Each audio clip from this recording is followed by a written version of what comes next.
Armando Sadiqur FC গোয়ায় যাওয়া এখন শুধুমাত্র সময়ের অপেক্ষা।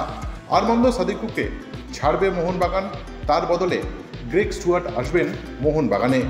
এমনই একটা খবর ট্রান্সফার মার্কেটে কয়েকদিন ধরে বেশ হাওয়া গরম করে রেখেছিল। কিন্তু আর্মান্দো সাদিকুকে বিক্রি করা খুবই কঠিন হচ্ছিল মোহনবাগানের জন্য। প্রথমত তার দাম অনেক বেশি ভারতের অন্যান্য ফ্র্যাঞ্চাইজিগুলির ক্ষেত্রে। প্রথমে কেরালা ব্লাস্টার্স আগ্রহ দেখালেও পিছিয়ে আসে। তারপর এফসি গোয়া আর্মান্দো সাদিকুকে নেওয়ার ব্যাপারে আগ্রহী হয়।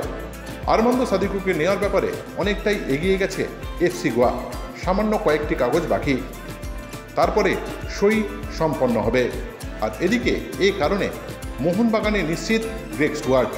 বলা যেতে পারে গ্রেগ স্টুয়ার্ট মোহনবাগানে যোগ দিলে মোহনবাগানের আক্রমণ ভাগ আরও বেশি শক্তিশালী হয়ে উঠবে।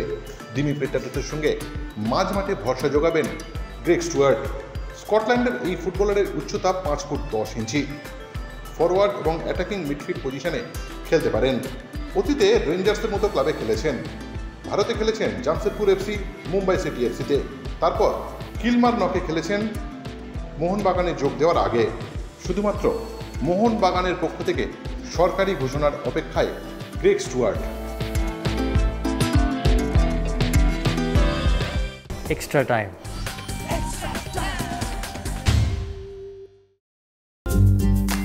লেটেস্ট নিউজ আর এক্সক্লুসিভ ভিডিওর সঙ্গে আপডেট থাকতে এখনই সাবস্ক্রাইব করুন আমাদের ইউটিউব চ্যানেল। বেল আইকনে ক্লিক করতে ভুলবেন না যেন।